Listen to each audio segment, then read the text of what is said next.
Ada lagi yang mau dikomunikasikan? Ya, aku akan komunikasi lagi. Ingin tanya apa? Apa? Apa sosok terkuat di tempat ini? Tuannya, dia atau ada sosok lain? Kenapa kamu tadi berusaha menyerang dan bilang jangan menantang? Apa pernah ada manusia yang datang ke sini untuk menantang kalian? Ada. Ada. Jangan sombong. Akan sesuatu kekuatan ilmu.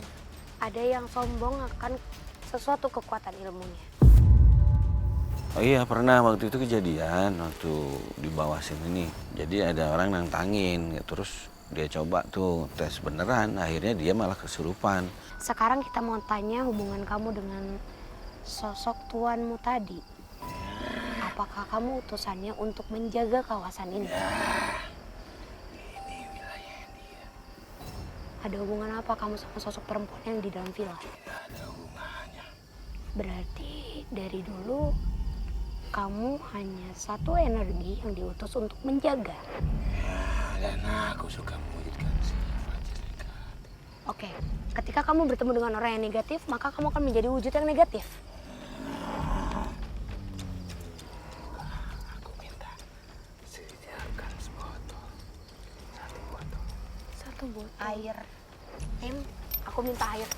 Ed, Gak usah nyerang siapapun di sini. Oke, Fristi lagi coba untuk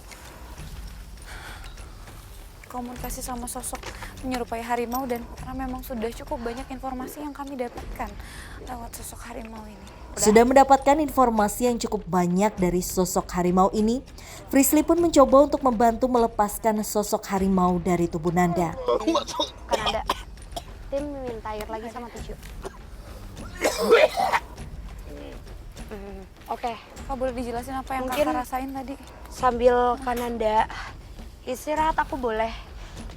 Aku jelasin sedikit juga kali ya Kak, karena Boleh, Fris. tadi tuh kejadiannya cepet banget. Kananda tiba-tiba ngelihat ke arah belakang dan ternyata ada sosok harimau besar banget.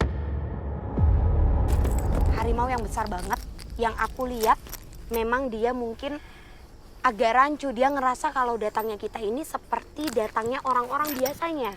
Karena banyak yang datang ternyata Kak untuk seperti meminta sesuatu dan sengaja mengadu ilmu.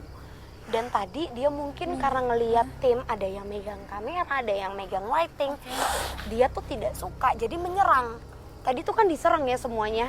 Karena memang dia ngerasa mungkin ini wilayah yang harus dijaga. Lalu kita dianggapnya adalah orang yang sama aja kayak orang-orang yang datang sebelumnya gitu. Ya.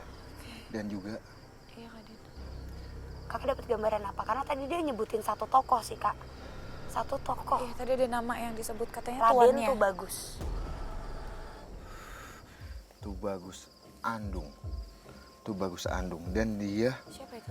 sosoknya itu masih itu di situ. Sosoknya itu. Udah situ aja. Dia bisa menjelma sebagai kulit yang mempunyai sisik, bersisik. Seperti ikan. Ular. Adanya sosok ular yang cukup besar memang beberapa kali terlihat di area sumur tua yang ada di sekitar villa. Oh, yang ular besar mungkin di sini ya, di apa? Di sumur yang bikinan orang Belanda itu. Dia bisa menjelma seperti itu di saat ada segi hal negatif yang ditimbulkan sama sosok-sosok manusia yang menjadi penyewa di sini. Karena dari sosok sebelumnya juga katanya banyak hal-hal duniawi Oh, yang gue masuk dilakukan di Muhammad, tempat Ustaz ini. Muhammad. Kenapa Kak? Kenapa, Kak? Kenapa? Kayak ada yang nusuk.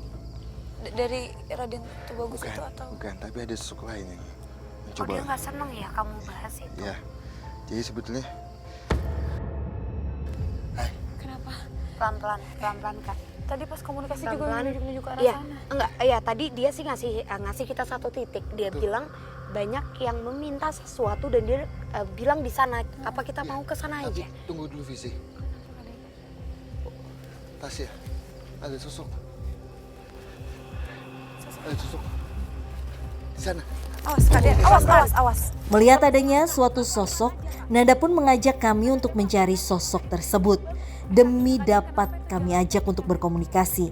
Namun, setelah mendapatkan gangguan dari sosok harimau, Nanda merasakan sakit yang cukup parah di bagian kaki. Apa? Ayo kak. Sebentar kak. Sebentar. Kakak ngelihat sosoknya di mana? Di tengah-tengah itu. Oke, yuk. Coba kita ngedeket. Pelan-pelan aja Pelan-pelan, Kak, Kak Tasya. pelan-pelan kakinya Aku sakit cuma kayaknya. takut Kak. ini kayak jebakan-jebakan yang mereka sengaja mereka kasih ke kita. Jebakan untuk mancing kita gitu maksudnya, Fris. Karena mereka tuh mikirnya kita sama kayak Kayak yang orang datang ke sini. Iya. Mana sosok? Sosoknya di mana? Sosoknya mana ya? Gak apa-apa, kita cari pelan-pelan aja, Kak. Itu Di sana. depan pohon kak. Maksud kamu sosok yang duduk di atas Iya. batu? Ya aku sempat melihat sosoknya. Sosok wanita. Oke, ngomong-ngomong soal batu, di sini ada mitos Oh, juga. itu dia. Awas, Pelan-pelan. awas, hati-hati, Kak. Pelan-pelan. Awas, hati-hati. Fris, awas. Oh iya. Halo. Boleh digambarkan sosoknya seperti apa? Nanda Kayaknya kita mencoba mendingan berkomunikasi dengan sosok yang berada Kita di mendingan batu kesini. tengah villa ini. Pelan-pelan, pelan-pelan. Diam. Pelan-pelan. Pelan-pelan kak. Kita di sini aja. Pelan-pelan. Hei, diam kamu. Pelan-pelan. Diam, siapa kamu? Salam. Siapa kamu? Kata aja kamu hati-hati. Siapa? Sosoknya seperti apa, boleh digambarkan? Kenapa kamu diam di batu ini? Hah? Ya. Jadi, Visi, Tasya, Iya, Kak Den. di atas batu ini ada sosok wanita Oke. dengan pakaian-pakaian kebaya. Menggunakan kebaya. Saya tanya, kenapa kamu ada di atas batu ini? Katanya. Dia bilang, batu ini satu jalan, satu line dengan makam sesepuh yang ada di dekat sini, Visi. Oke. Kenapa? Kenapa, Fris? Enggak. Ya. Ada suara dari belakang situ ya? Hei, Kayak ada suara ular. Sosok kamu suka mengganggu. bersisik, jangan. Iya. Kamu suka mengganggu juga. Oh, kenapa kamu mengganggu? Kan manusia yang datang sini tidak mengetahui soal hal kamu.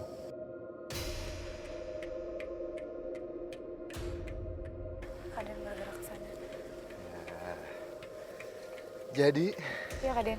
nih makhluk suka mengganggu dan dia sempat bilang bahwa dulu sempat ada kejadian Bisi, Tasya, yang dimana dia masuk ke tubuhnya manusia. Saya tanya, coba, kenapa kamu masuk ke tubuh manusia? Dia bilang pada saat ada pengunjung datang ke sini, penyewa villa, sempat jam 12 siang itu duduk di atas batu ini untuk foto-foto. Persis kayak mitos yang beredar. Ya.